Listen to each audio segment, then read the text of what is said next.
हर खबर पर होगी आपकी पकड़। डाउनलोड कीजिए एबीपी लाइव ऐप। जम्मू के नगरोटा में कल मारे गए 4 आतंकियों की पाकिस्तानी रेंजर्स ने की थी घुसपैठ में मदद। शकरगढ़ में ही पाक रेंजर्स का हेडक्वार्टर। घुसपैठ करने वाले आतंकियों और उनके आकाओं को सेना प्रमुख नरवणे ने दी चेतावनी। बोले एलओसी पार करने वाले आतंकी जिंदा नहीं बचेंगे। नाले से घुसपैठ के बाद जम्मू पठानकोट हाईवे पर फर्जी नंबर प्लेट ट्रक में सवार होकर श्रीनगर जा रहे थे आतंकी।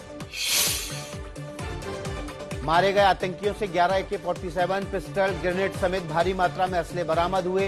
बड़े हमले की फिराक में थे आतंकी। नगरोटा में मुठभेड़ के बाद जम्मू में हाई अलर्ट। कटरा में माता वैष्णो देवी की सुरक्षा बढ़ाई गई। नगरोटा में आतंकियों के साथ मुठभेड़ में घायल हुए 2 पुलिसकर्मी। उपराज्यपाल मनोज सिन्हा ने जम्मू के सरकारी मेडिकल कॉलेज में घायल पुलिस वालों से मुलाकात की। कश्मीर पुलिस के आईजी विजय कुमार का दावा, निकाय चुनाव में गड़बड़ी फैलाने की साजिश में थे आतंकी। उम्मीदवारों को निशाना बनाना चाहते थे। नगरोटा एनकाउंटर को लेकर कांग्रेस के तारिक अनवर ने उठाए सवाल। बोले 370 हटाने के बाद हालात सुधरने का दावा था, लेकिन आतंकी वारदात बढ़ी। जम्मू कश्मीर में पुलवामा में आतंकियों की तलाश में 24 घंटे से भी ज्यादा से सर्च ऑपरेशन जारी। पुलवामा में सुरक्षा बलों के साथ मुठभेड़ के बाद आतंकी फरार हो गए। 2 से 3 आतंकियों ने फायरिंग करके कॉर्डन ऑफ तोड़ दिया था। लगातार सीजफायर तोड़े जाने पर विदेश मंत्रालय का बयान, आतंकियों की मदद के लिए गोलीबारी कर रहा है पाकिस्तान। जम्मू में हीरानगर सेक्टर में पाकिस्तानी सेना ने फिर गोलीबारी की। एक महिला गंभीर रूप से घायल, घरों को नुकसान। भारतीय सेना पीओके में चुन चुनकर आतंकियों के लॉन्च पैड को तबाह कर रही है, सरकार के सूत्रों ने किया दावा। आतंकी हाफिज सईद को अवैध फंडिंग मामले में 10 साल की जेल। पाकिस्तान की आतंक विरोधी अदालत ने सुनाई सजा। हाफिज सईद की संपत्तियों की कुर्की के आदेश। हाफिज सईद पर 1,10,000 पाकिस्तानी रुपए का जुर्माना भी लगाया गया। जम्मू कश्मीर में कुपवाड़ा के टंगधार में बर्फ की चट्टान खिसकने से शहीद जवान निखिल शर्मा को सेना ने दी श्रद्धांजलि। देश में 24 घंटे में कोरोना के 45,576 नए मामले सामने आए। 585 मरीजों की मौत। हरियाणा, राजस्थान, गुजरात और मणिपुर में केंद्र सरकार ने उच्च स्तरीय टीम भेजने का फैसला लिया। इन राज्यों में फिर तेजी से पैर पसार रहा है कोरोना। दिल्ली में कोरोना से 24 घंटे में 98 लोगों की मौत। कोरोना से मरने वालों का आंकड़ा 8,000 के पार पहुंचा। 24 घंटे में करीब 7,500 नए संक्रमित मिले। हरियाणा में भी लॉकडाउन लगने के संकेत। सहकारिता मंत्री बोले जरूरत पड़ी तो लग सकता है लॉकडाउन, लेकिन लगता नहीं है कि इसकी जरूरत पड़ेगी। हरियाणा के अंबाला में आज से कोरोना वैक्सीन के तीसरे चरण का ट्रायल होगा। स्वास्थ्य मंत्री अनिल विज को ट्रायल डोज दिया जाएगा। दिल्ली और दूसरी जगहों से चंडीगढ़ आने वाले लोगों का रैपिड एंटीजन टेस्ट किया जा रहा है। बढ़ते मामलों को देखते हुए चंडीगढ़ प्रशासन का फैसला। कोरोना के बढ़ते कदम को देखते हुए अहमदाबाद में आज रात 9 बजे से 60 घंटे का कर्फ्यू। दूध और दवा की दुकानें खुलेंगी। सोमवार के बाद से रात 9 बजे से सुबह 6 बजे तक रहेगा कर्फ्यू। गुजरात में सोमवार से स्कूल खोलने का फैसला वापस लिया गया। कोरोना के बढ़ते मामलों को देखते हुए फैसला लिया। दिल्ली में मास्क न पहनने पर 500 रुपए से बढ़ाकर 2,000 रुपए किया गया जुर्माना। कांग्रेस ने बड़ा जुर्माना वापस लेने की मांग की। दिल्ली सरकार ने सभी प्राइवेट स्कूलों में, अस्पतालों में आईसीयू के 80%, गैर आईसीयू के 60% बेड कोरोना के लिए रिजर्व रखने का फैसला लिया। दिल्ली सरकार पर हाईकोर्ट का सख्त बयान। पूछा, कोरोना के बढ़ते मामले पर एक्शन लेने में 18 दिन क्यों लगे। हरियाणा के फतेहाबाद में स्कूल में दिखी बड़ी लापरवाही। सैंपल लेने पहुंची टीम के सामने उड़ी सोशल डिस्टेंसिंग की धज्जियां। लोक आस्था का महापर्व कहे जाने वाले छठ का आज तीसरा दिन। आज डूबते सूर्य को अर्घ्य देंगी छठ व्रती।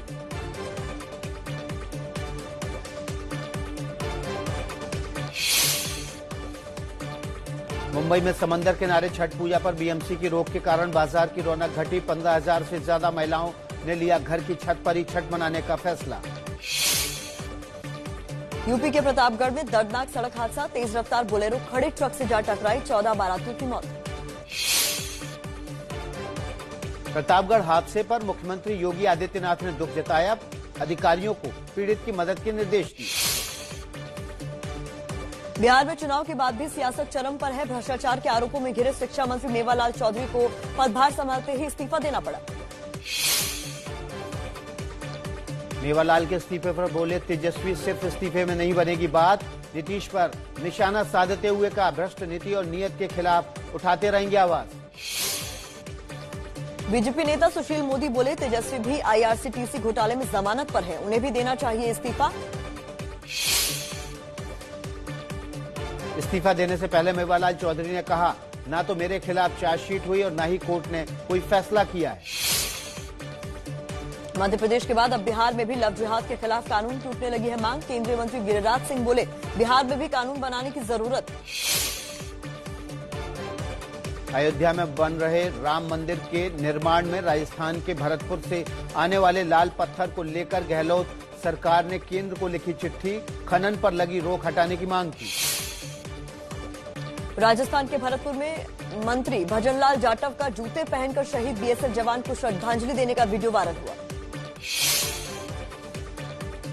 Stand up comedian Kunal Kamra की तरफ से सुप्रीम कोर्ट और चीफ जस्टिस को लेकर किए गई आपत्तिजनक पोस्ट पर संसद की समिति ने ट्विटर से किए सवाल जवाब, एक हफ्ते में जवाब देने के लिए कहा। पश्चिम बंगाल पर बोले लेफ्ट नेता सीताराम येचुरी, बीजेपी को रोकने के लिए टीएमसी से नहीं मिला सकते हाथ, कांग्रेस आए साथ।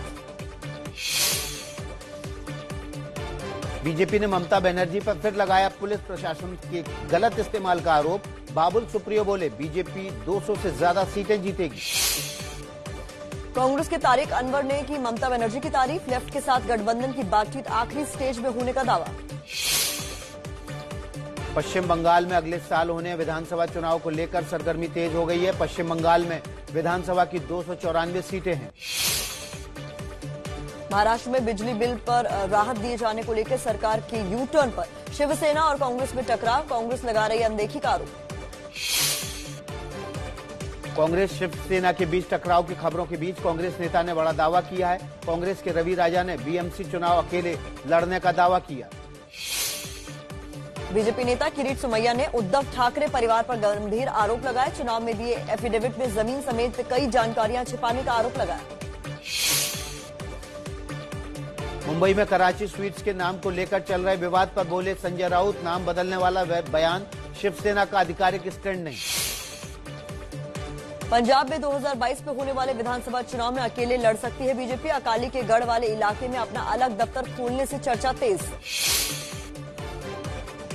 कांग्रेस में अंतरकलह जारी, सोनिया राहुल का बचाव करते हुए बोले मल्लिकार्जुन खड़गे, उम्मीदवार की वजह से हारे, कुछ लोग पार्टी को अंदर से कर रहे हैं कमजोर। प्रगतिशील समाजवादी पार्टी के नेता शिवपाल यादव बोले, 2022 में यूपी में बीजेपी को हराने के लिए समाजवादी पार्टी से गठबंधन करेंगे।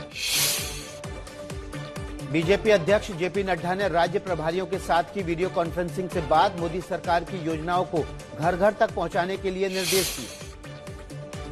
तहरीके लब्बैक पाकिस्तान के नेता खादिम हुसैन रिजवी का लाहौर में 54 साल की उम्र में निधन, मौत की वजह अभी साफ नहीं। पार्टी ने कहा सांस लेने में तकलीफ और बुखार से पीड़ित थे।